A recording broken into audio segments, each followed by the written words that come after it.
Dear students, welcome back. ये 6th lecture है जिसमें हम गुप्ता एंड गुप्ता की बुक के एनवायरनमेंट इंजीनियरिंग के क्वेश्चन नंबर 76 से लेकर 90 तक कवर करेंगे।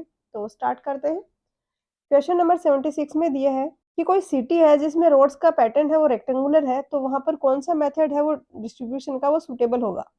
तो ग्रिड आयरन सिस्टम है, उसमें पाइपलाइन जो हम बिछाते हैं वो रेक्टेंगुलर पैटर्न की होती है। तो रोड अगर रेक्टेंगुलर पैटर्न की है तो ग्रिड आयरन सिस्टम है वो बेस्ट सुटेबल होगा, क्योंकि ये पाइपलाइन्स हैं, ये रोड के नीचे से डाली जाती है। ग्रिड आयरन सिस्टम है, इसमें इस तरीके से बीच में से मेन पाइपलाइन डाली जाती है। उसके बाद इसमें से ये सबमेन्स निकलती हैं, ये सबमेन्स हैं। इन सबमेन्स में से फिर ब्रांच पाइप्स जा रही हैं ये इधर, और जहाँ-जहाँ पे ये डॉट्स दिखाए हुए हैं ये कट ऑफ वॉल है। तो चंडीगढ़ टाइप जो वेल प्लान्ड सिटीज़ हैं वहाँ के लिए ग्रिड आयरन सिस्टम ये बेस्ट रहता है, और इसमें कोई भी डेड एंड्स नहीं होते, तो स्टैग्नेंट नहीं होता, वाटर कहीं पर भी कंटिन्यूअसली सर्कुलेट होता रहता है। और किसी एक जगह पे 2 अलग-अलग डायरेक्शन से वाटर आ रहा है, तो किसी एक जगह इश्यू होने पे पूरा का पूरा एरिया कट ऑफ नहीं करना पड़ता। तो ये हो जाएगा आंसर। डेड एंड और रेडियल सिस्टम हम पहले डिस्कस कर चुके हैं। रिंग सिस्टम एक बचा था, तो इसको भी थोड़ा-सा देख लेते हैं। रिंग सिस्टम में कुछ इस तरीके से होता है कि आउटर पेरिफेरी के अलोंग या तो सर्कुलर शेप में या रेक्टेंगुलर शेप में पाइपलाइन्स की मेन जो पाइपलाइन है वो डाली जाती है। ये मेन्स है। इसके बाद इसमें से ब्रांचेज़ निकलती हैं, ब्रांचेज़ में से सबमेन्स होती हैं। तो ऊपर से देखने ये भी ग्रिड आयरन जैसा ही लग रहा है, लेकिन डिफरेंस ये है कि ग्रिड आयरन में पाइपलाइन जो मेन वाली होती है, मेन पाइपलाइन वो डाली जाती है बीच में से, और इसमें मेन पाइपलाइन डाली जाती है आउटर पेरिफेरी के अलोंग। क्वेश्चन 77 में दिया है कि वो कौन-सा मटेरियल है कॉमनली यूज़ किया जाता है जिसकी प्रॉपर्टीज़ है कि वो स्ट्रॉन्ग है और ईज़िली कोरोडेड नहीं होता है, लॉन्ग लास्टिंग भी है, बट हेवी है और ब्रिटल है। तो ये सारी प्रॉपर्टीज़ हैं कास्ट आयरन की। इसके एडवांटेजेस होते हैं कि कॉस्ट में भी मॉडरेट रहता है, स्ट्रॉन्ग और ड्यूरेबल भी होता है, कोरोजन रेजिस्टेंट भी है। सर्विस कनेक्शंस और जॉइंट्स वगैरह बनाना भी ईज़ी रहता है इसमें।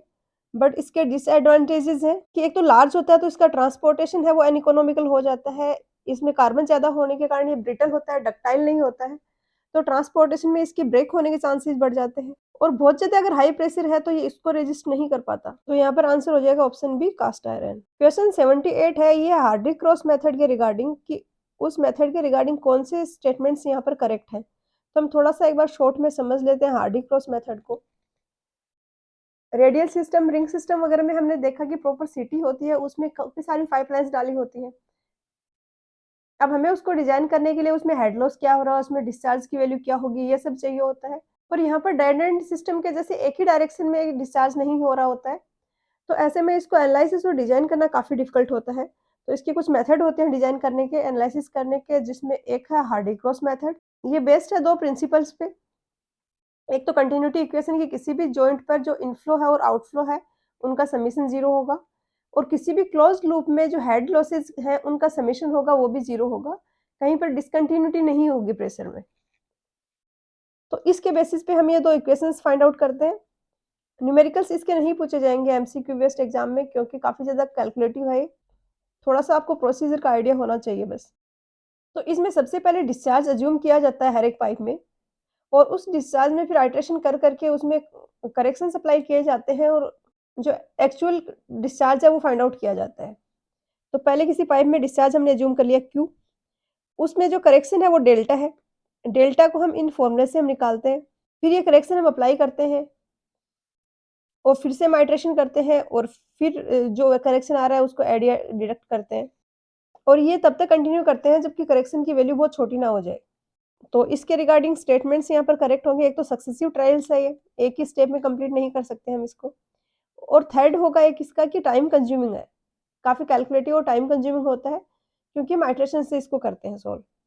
तो सी हो जाएगा फर्स्ट एंड थर्ड। क्वेश्चन 79 में दिए है कि डिस्ट्रीब्यूशन सिस्टम एनालिसिस का वो मेथड जिसमें कि डोमेस्टिक सप्लाई है उसको नेग्लेक्ट किया जाता है और फायर डिमांड को कंसीडर किया जाता है। तो ये मेथड होता है सर्किल मेथड, और इसके कोई भी एमसीक्यू आपको इसके क्वेश्चन के अलावा नहीं मिलेंगे कहीं पर। तो इस टाइप के क्वेश्चंस में ज़्यादा डेप्थ में समझने की ज़रूरत नहीं है, आपको जस्ट आंसर याद रखना है। क्योंकि ये मेथड है अपनी कंट्री में ज़्यादा यूज़ नहीं होता है, तो ज़्यादा क्वेश्चंस इस पे नहीं फ्रेम किए जाते। तो ये होगा सर्किल मेथड। क्वेश्चन 80 है, इसमें पूछा है कि नीचे जो मेथड दिए गए हैं वाटर डिस्ट्रीब्यूशन सिस्टम के एनालिसिस के, उनमें मोस्ट सूटेबल कौन-सा होगा लॉन्ग और नैरो पाइप्स के लिए। तो इनमें एक मेथड होता है इक्विवेलेंट पाइप मेथड, जिसमें कि कोई भी क्लोज्ड लूप है या कोई पाइप्स हैं, उनको हम एक इक्विवेलेंट पाइप से रिप्लेस कर देते हैं। जैसे कि इस तरीके से ये पाइप है। तो हम इस पाइप को, ये 2 पैरेलल पाइप्स हैं यहाँ पर, इनको एक इक्विवेलेंट पाइप से रिप्लेस कर देते हैं। प्रॉपर्टी इक्विवेलेंट पाइप की ये होगी कि डिस्चार्ज इसमें जो हो रहा है, वही इक्विवेलेंट पाइप में होगा। हेड लॉस यहाँ पर जो हो रहा है, वही इक्विवेलेंट पाइप में हेड लॉस होगा। तो इस तरीके से रिप्लेस करने देने से अपना एनालिसिस सिंपल हो जाता है। तो अगर कहीं पे लॉन्ग और नैरो पाइप्स हैं, क्वेश्चन 81 में दिया है कि वो कौन-सा टाइप ऑफ वॉल है, जिसको हम प्रोवाइड करते हैं फ्लो को कंट्रोल करने के लिए डिस्ट्रीब्यूशन सिस्टम में, स्ट्रीट स्ट्रीट के कॉर्नर्स या फिर ऐसी जगह जहाँ पर 2 पाइपलाइन्स हैं, वो इंटरसेक्ट कर रही हैं। तो जैसे कि ये मेन पाइपलाइन जा रही है, इससे ये है सबमेन्स है, ये यहाँ इधर बनाई हुई है। तो यहाँ पर ये जो वॉल हम प्रोवाइड करेंगे कि है सबमेन में हमें डिस्चार्ज को कट ऑफ करना है या सप्लाई करना है, उसको कंट्रोल करने के लिए यहाँ पर हम जो वॉल देंगे, उसी के बारे में ये पूछा गया है और वो वॉल होता है स्लूइस वॉल, तो बी हो जाएगा आंसर। क्वेश्चन 82 में दिया है कि वो कौन-सा टाइप ऑफ वॉल है, जो वाटर को सिर्फ़ एक ही डायरेक्शन में अलाउ करता है, मतलब रिवर्स डायरेक्शन में फ्लो को नहीं होने देता है। तो इसको बोलते हैं चेक वॉल या रिफ्लक्स वॉल।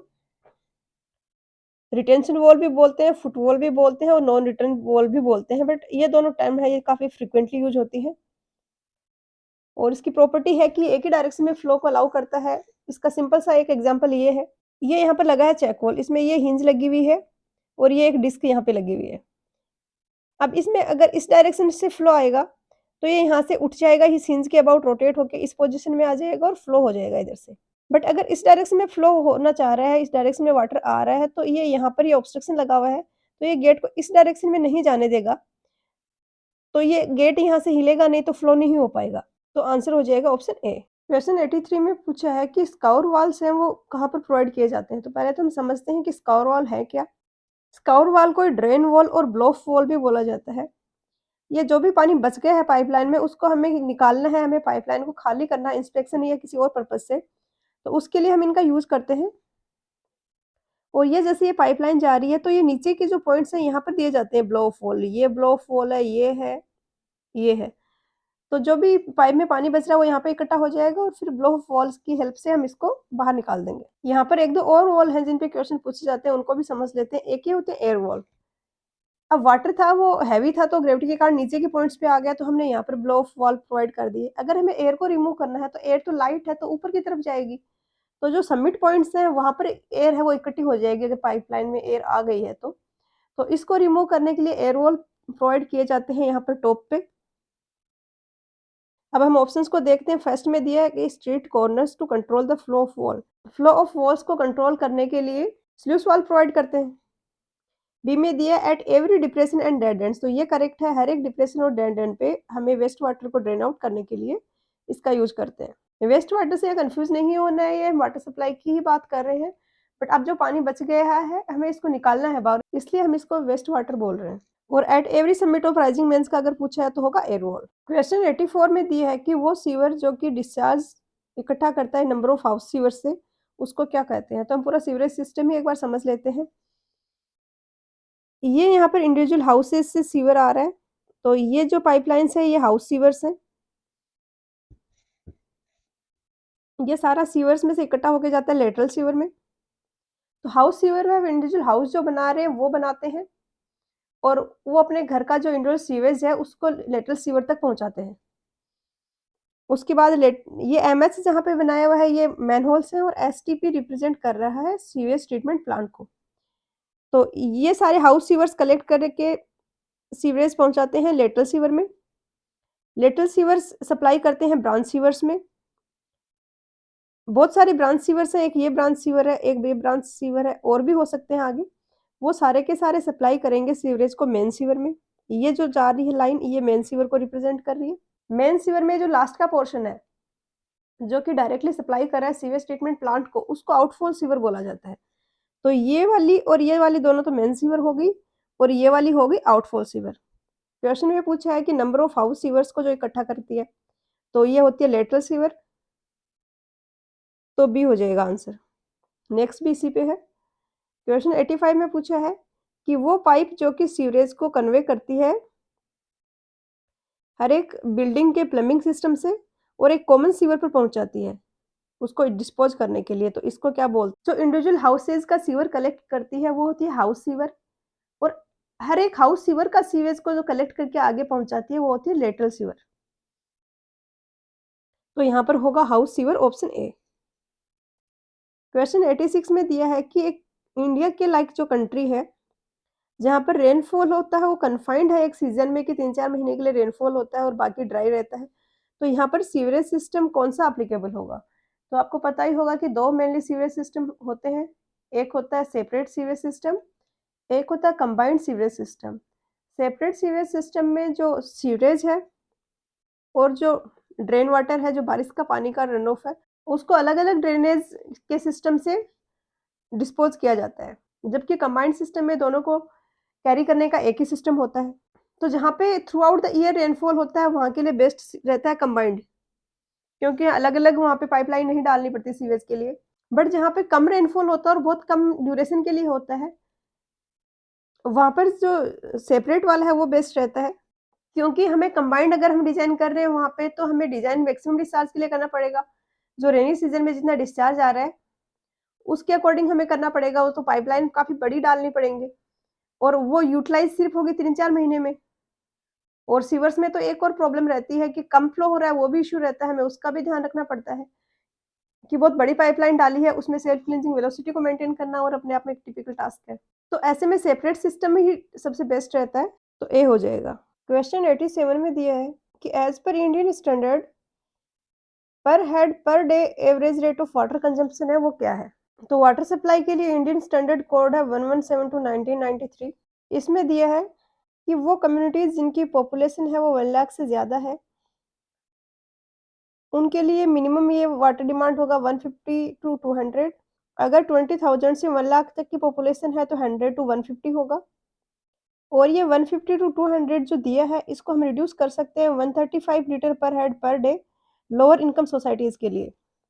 तो इसमें जैसे ऑप्शंस दिए हैं और जैसा आंसर दिया है, वो ये इंडिकेट कर रहा है कि ये क्वेश्चन यहाँ से फ्रेम किया गया। इंडियन स्टैंडर्ड्स का भी इसने मेंशन किया है। तो 135 लीटर्स पर हेड पर डे के अकॉर्डिंग इसका आंसर होगा ऑप्शन बी। क्वेश्चन 8 में दिया है कि सीवरेज सिस्टम है वो यूजुअली किस ड्यूरेशन के लिए डिज़ाइन किए जाते हैं? इसमें दिया नहीं है कि कौन से कंपोनेंट की बात हो रही है, आंसर बी दिया है 25 ईयर्स। अगर इंडिविजुअल कंपोनेंट्स की बात करेंगे तो ब्रांच और मेन्स और ट्रंक सीवर्स है, इनको रिप्लेस करना काफ़ी डिफ़िकल्ट होता है। एनलार्ज करना है या दूसरी लाइन्स बिछानी है, इसलिए इनको 40 टू 50 ईयर्स के डिज़ाइन पीरियड के लिए डिज़ाइन किया जाता है। ट्रीटमेंट यूनिट्स है इनका 15 टू 20 ईयर्स होता है और पंपिंग प्लांट्स हैं ये 5 टू 10 ईयर्स के लिए डिज़ाइन करते हैं। क्वेश्चन 89 में पूछा है कि नीचे जो टाइप ऑफ सीवर दिए हुए हैं कंबाइंड सिस्टम के लिए कौन-सा इनमें बेस्ट रहेगा? तो एक्सेप्ट सीवर है ये प्रेफ़र करते हैं कंबाइंड के लिए। कंबाइंड ऐसा सीवर है जिसमें कि जो सीवेज वाला और रेनफॉल का जो पानी है वो सारा इकट्ठा फ्लो होता है। जब बारिश नहीं हो रही है तो उसमें जो सीवेज फ्लो हो रहा है उसकी क्वांटिटी काफ़ी कम होती है।